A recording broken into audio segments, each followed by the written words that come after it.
My name is Ankit Sharma and today we are going to discuss about the basic part of the government schemes. For the better understanding of the government schemes, the basic is must. जैसे कि आप लोग सब जानते हो कि panchayat account assistant exams में government schemes को मेंशन किया है सिलेबस में, तो मुझे पूरा यकीन है कि कोई ना कोई स्कीम आपको एग्जाम में पूछी जाएगी।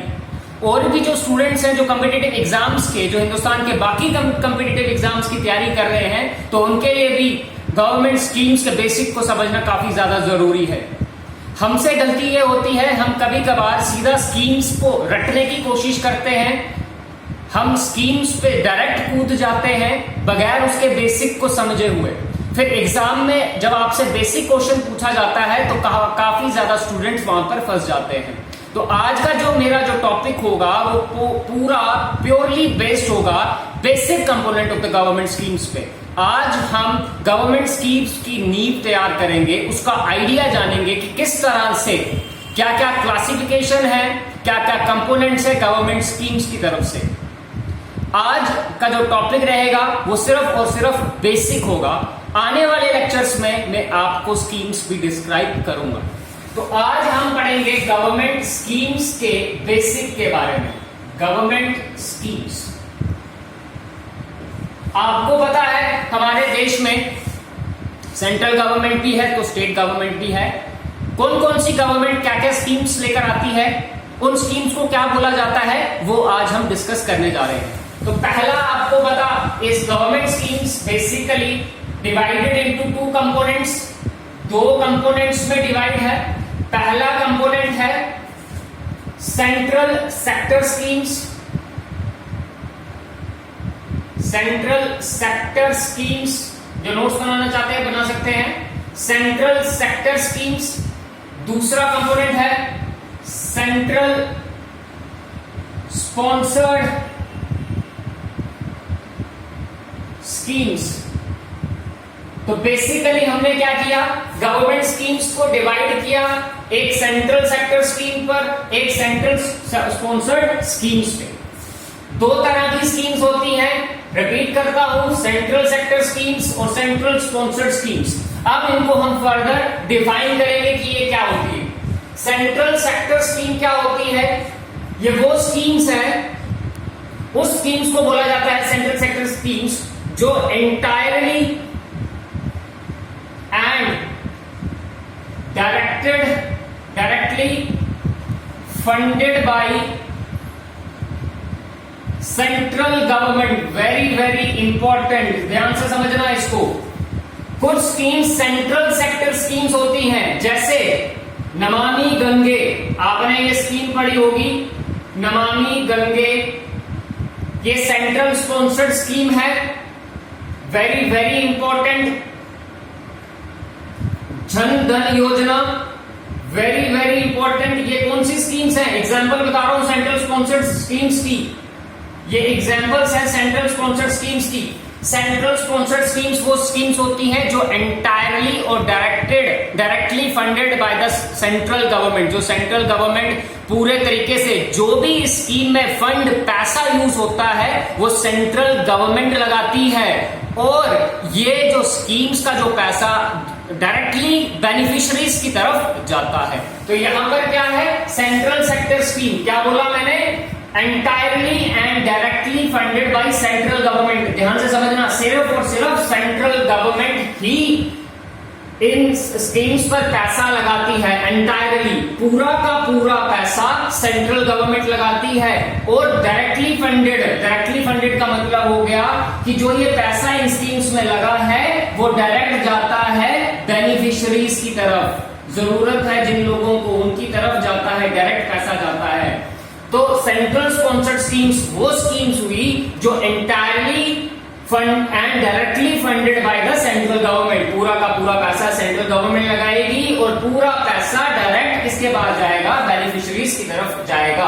एक और चीज, और जो इसका एग्जीक्यूशन होगा, इंप्लीमेंटेशन होगा इन स्कीम्स का, जो इंप्लीमेंट करेगी वो कौन करेगी, वो सिर्फ और सिर्फ सेंट्रल गवर्नमेंट करेगी, स्टेट गवर्नमेंट नहीं करेगी। फिर से समझ लो कि सेंट्रल सेक्टर स्कीम्स का जो एग्जीक्यूशन होता है, इंप्लीमेंटेशन होती है, वो और सिर्फ सेंट्रल गवर्नमेंट ही करती है। और इसकी डेफिनेशन मैंने आपको बता दी, जितना भी पैसा इन स्कीम्स पे लगेगा, जो भी पैसा होगा वो डायरेक्ट बेनिफिशियरीज के पास जाता है। ऐसी स्कीम्स को सेंट्रल सेक्टर स्कीम्स कहते हैं। इसकी एग्जांपल, क्लासिकल एग्जांपल्स मैंने बता दी, नमामि गंगे जो है और जो जन धन योजना है, ये पीएम आवास योजना वगैरह जो है, ये सेंट्रल सेक्टर स्कीम्स के तहत आती है। होप आपको सेंट्रल सेक्टर स्कीम क्लियर हो गया होगा। अब जो है सेंट्रल स्पॉन्सर्ड स्कीम्स क्या होती है, इसके बारे में समझना। सेंट्रल स्पॉन्सर्ड स्कीम्स कौन स्पॉन्सर करता है, कौन लगाता है इसमें? ये लगाती है स्टेट गवर्नमेंट्स। हमारे देश में स्टेट गवर्नमेंट्स है ना, तो ये स्टेट गवर्नमेंट इन पर पैसा लगाती है। अब एक और चीज में याद रखना कि जो ये सेंट्रल स्पॉन्सर्ड स्कीम्स है, इसमें जो पैसा लगा होता है वो रेशियो प्रोपोर्शन के तहत लगा होता है। प्रोपोर्शनल के तहत लगा होता है। मतलब समझना, इसको लगाती स्टेट गवर्नमेंट है, पर जो पैसे की जो रेशियो होती है, मान लो ऐसे होगी 25:75%, 70:30%, ऐसी प्रोपोर्शन लगाई जाती है। ये क्या है, यहां पर ये बता रहा हूं मैं कि ये जो 25% पैसा है, ये क्या करेगी, स्टेट गवर्नमेंट लगाती है। यहां पर जो 30% है ये स्टेट गवर्नमेंट लगाती है, और सारा और बाकी जो मैक्सिमम पोर्शन है वो कौन लगाता है, वो सेंट्रल गवर्नमेंट लगाती है। दोबारा समझना है इसको, यहां पर स्टेट गवर्नमेंट और यहां पर सेंट्रल गवर्नमेंट। क्या बोला मैंने, यहां पर सिर्फ और सिर्फ central government. Central sponsored schemes में स्टेट गवर्नमेंट पैसा लगाती है, बट सारा का सारा पैसा नहीं लगाती है। यहां पर जो प्रोपोर्शनली पैसा लगाया जाता है, जैसे मैंने बताया 25 से 75%, एक तरफ 25%, दूसरी तरफ 75%, एक तरफ 70%, दूसरी तरफ 30%। मैक्सिमम प्रोपोर्शन में जो ज्यादा क्वांटिटी आपको दिख रही है, जैसे यहां पर 75 दिख रही है और यहां पर आपको 70 दिख रही है, ज्यादा पैसा हमेशा सेंट्रल गवर्नमेंट लगाती है। और जो ये जो थोड़ा थोड़ा पोर्शन देख रहे हो, यहां पर आप देख रहे हो स्टेट गवर्नमेंट। मतलब सेंट्रल स्पॉन्सर्ड स्कीम्स में स्टेट गवर्नमेंट स्कीम्स को लॉन्च करती है, बट उसको हेल्प कौन करता है, सेंट्रल गवर्नमेंट उसको हेल्प करती है। मतलब सेंट्रल गवर्नमेंट की हेल्प से स्टेट गवर्नमेंट, यहां पर क्या है, पैसा थोड़ा सेंट्रल गवर्नमेंट भी लगा रही है और जो पैसा थोड़ा स्टेट गवर्नमेंट भी लगा रही है, पर मतलब ज्यादा पैसा कौन लगाता है, सेंट्रल गवर्नमेंट लगाती है। बट इसमें ये स्कीम्स कौन लगा रहा है, ये स्कीम्स कौन ला रहा है, स्टेट गवर्नमेंट ला रही है। तो सेंट्रल सेक्टर स्कीम्स में एंटायरली पूरा का पूरा सेंट्रल गवर्नमेंट लगाएगी, और सेंट्रल स्पॉन्सर्ड स्कीम्स में जो पैसा है वो ज्यादा सेंट्रल गवर्नमेंट लगाती है और कम स्टेट गवर्नमेंट लाती है। बट ज्यादातर हम इसको स्टेट स्पॉन्सर्ड स्कीम्स ही कहते हैं। इसकी क्लासिकल एग्जांपल आपको मैं बता दूं, बड़ी इंपॉर्टेंट एग्जांपल, जैसे green revolution, mid day meal, ये कुछ एग्जांपल हैं इसकी। बाकी आप खुद चेक कर सकते हो अपने नोट से। इसकी एग्जांपल जैसे मैंने आपको green revolution, mid day meal वगैरह वगैरह कुछ इसकी क्या है, क्लासिकल एग्जांपल्स हैं। तो ये गवर्नमेंट स्कीम्स को हमने दो पार्ट्स में डिवाइड किया, सेंट्रल सेक्टर स्कीम्स में और सेंट्रल स्पॉन्सर्ड स्कीम्स में।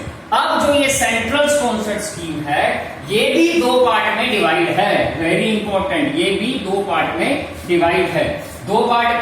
तीन पार्ट्स में डिवाइड है। इस तीन पार्ट को समझने से पहले आपको मैं कुछ चीज क्लियर करवा दूं कि जो आपने सेंट्रल सेक्टर स्कीम्स पढ़ी, सेंट्रल गवर्नमेंट इनमें पैसा लगाती है। यहां पर स्टेट गवर्नमेंट को फंड करती है सेंट्रल गवर्नमेंट, थोड़ा पैसा सेंट्रल गवर्नमेंट देती है और स्टेट गवर्नमेंट लगाकर स्कीम्स लाती है। अब यहां पर ये जो सेंट्रल गवर्नमेंट इस सेक्टर में जो स्कीम्स ला रही है, उनके सब्जेक्ट्स कौन कौन होंगे, किन किन मसलों पर सेंट्रल गवर्नमेंट स्कीम बना सकती है, ये जानना बहुत ज्यादा जरूरी है कि किन मसलों पर स्टेट गवर्नमेंट स्कीम्स बनाती है और किन मसलों पर सेंट्रल गवर्नमेंट स्कीम बनाती है। तो आपने पढ़ा होगा schedules of Indian constitution. Indian constitution पढ़ना बड़ा ज्यादा जरूरी है। मैं दोबारा बोल रहा हूं, जिसने कॉन्स्टिट्यूशन नहीं पढ़ा है वो कॉम्पिटिटिव एग्जाम्स देने लायक नहीं है। एक बार दोबारा सुन लो, शेड्यूल्स ऑफ इंडियन कॉन्स्टिट्यूशन में एक शेड्यूल है, मैं आपको शेड्यूल लिख के दे देता हूं शॉर्ट फॉर्म में, थोड़े थोड़े शेड्यूल हैं, उसको समझना बड़ा जरूरी है। Territories, emoluments, affirmations, oaths, Rajya Sabha, schedule areas, schedule tribes, other tribal areas,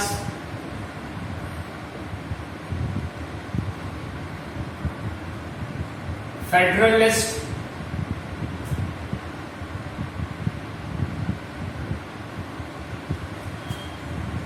languages,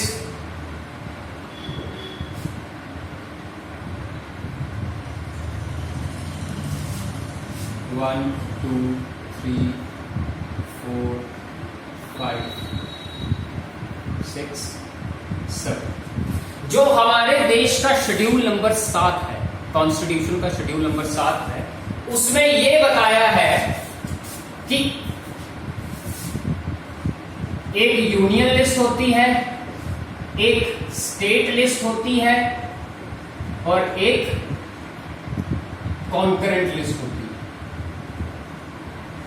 union list वो लिस्ट होती है जिसमें सेंट्रल गवर्नमेंट कानून बनाती है, स्टेट लिस्ट वो लिस्ट होती है जिसमें स्टेट गवर्नमेंट कानून बनाती है, कॉन्करेंट लिस्ट वो लिस्ट होती है जिसमें सेंटर और स्टेट दोनों मिलकर कानून बनाते हैं।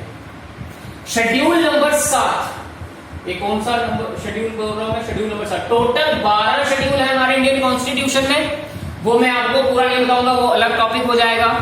बट जो शेड्यूल नंबर 7 है, आपने याद रखना है, जो शेड्यूल नंबर 7 है उसमें फेडरेशन की बात की है, उसमें यूनियन लिस्ट की बात की है, स्टेट लिस्ट की बात की है, कॉन्करेंट लिस्ट की बात की है। कॉन्स्टिट्यूशन में यूनियन लिस्ट वो लिस्ट है जिसमें सेंट्रल गवर्नमेंट कानून बनाती है, स्टेट लिस्ट वो लिस्ट है जिसमें स्टेट गवर्नमेंट बनाती है, और कॉन्करेंट लिस्ट वो लिस्ट है जिसमें बोथ स्टेट और सेंटर मिलकर कानून बनाते हैं। तो यहाँ पर जो सेंट्रल स्पॉन्सर्ड स्कीम्स हैं, जिसको सेंट्रल गवर्नमेंट फंड कर रही है, वो किन मसलों पर कानून बनाएगी? यूनियन लिस्ट में जितने भी सब्जेक्ट्स मेंशन है हमारे कॉन्स्टिट्यूशन में, उन मसलों पर स्कीम्स बनाई जाएगी। और ये जो स्टेट गवर्नमेंट जो है वो किन सब्जेक्ट्स पे स्कीम बनाएगी? शेड्यूल नंबर 7 में जो स्टेट लिस्ट में सब्जेक्ट्स मेंशन है उन पर ये स्कीम्स बनाएगी। शेड्यूल नंबर 7 याद रखना, वेरी वेरी इंपॉर्टेंट है। शेड्यूल नंबर 7 जिसमें फेडरेशन की बात की है, जिसमें यूनियन लिस्ट, स्टेट लिस्ट और कॉन्करेंट लिस्ट की बात की है, वो मैं आपको बता चुका हूं।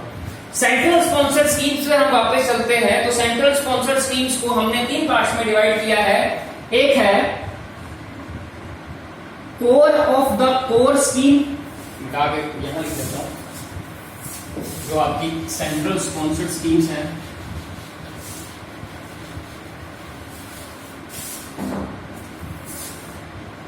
सेंट्रल स्पॉन्सर्ड स्कीम्स है, इसको हमने पार्ट्स में डिवाइड किया है। पहला पार्ट है core of the core scheme,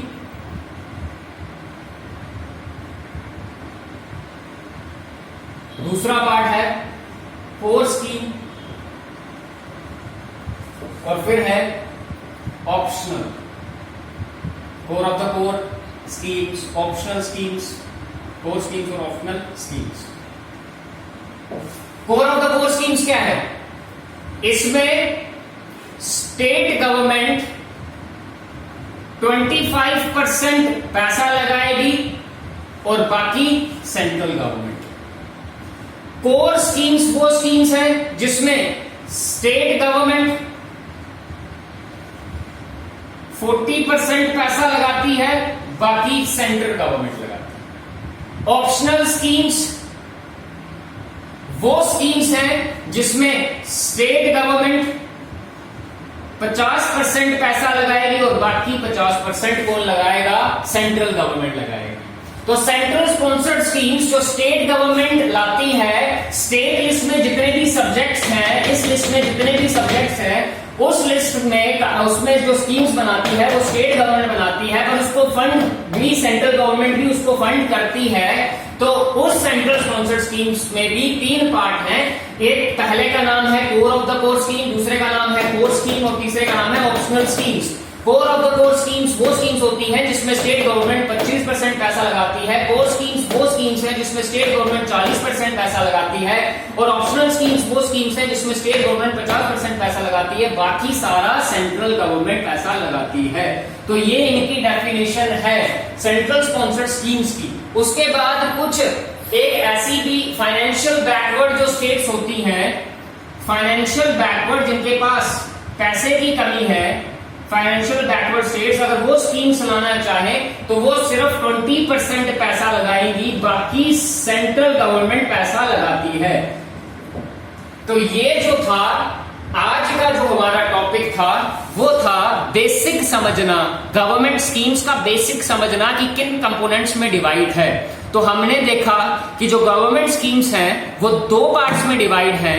पहला हमने देखा सेंट्रल सेंट्रल सेक्टर स्कीम्स जिसमें पूरा का पूरा पैसा सेंट्रल गवर्नमेंट लगाती है। दूसरा हमने देखा सेंट्रल स्पॉन्सर्ड स्कीम्स जिसमें स्टेट गवर्नमेंट लाती है पर उसकी मदद कौन करता है, सेंट्रल गवर्नमेंट उसकी मदद करते हैं। फिर हमने उसको ये देखा कि ये सेंट्रल स्पॉन्सर्ड स्कीम्स 3 पार्ट्स में हमने डिवाइड की है, core of the core scheme, optional scheme. इसमें हमने ये देखा कितना परसेंट फंड यूज किया जाता है स्टेट गवर्नमेंट द्वारा और कितना किसमें यूज किया जाता है सेंट्रल गवर्नमेंट करती है। शेड्यूल नंबर 7 में फेडरल लिस्ट के बारे में लिखा हुआ है, याद रखना, वेरी वेरी इंपॉर्टेंट। जो इंडियन कॉन्स्टिट्यूशन का शेड्यूल नंबर 7 है उसमें यूनियन लिस्ट है, स्टेट लिस्ट है, कॉन्करेंट लिस्ट है। यूनियन लिस्ट में जितने भी सब्जेक्ट्स आते हैं उसमें सेंट्रल गवर्नमेंट कानून बनाती है, स्टेट लिस्ट में जितने भी सब्जेक्ट आते हैं उसमें स्टेट गवर्नमेंट बनाती है, और कॉन्करेंट लिस्ट में दोनों मिलकर कानून बनाते हैं। अगर कॉन्करेंट लिस्ट में स्टेट और सेंटर के बीच में विवाद होता है तो सेंटर का ही कानून माना जाता है। तो आज का ये हमारा बेसिक टॉपिक था। आई होप आपको ये क्लियर होगा। आने वाले लेक्चर्स में मैं स्कीम्स को भी डिस्कस करूंगा। थैंक यू, जय हिंद।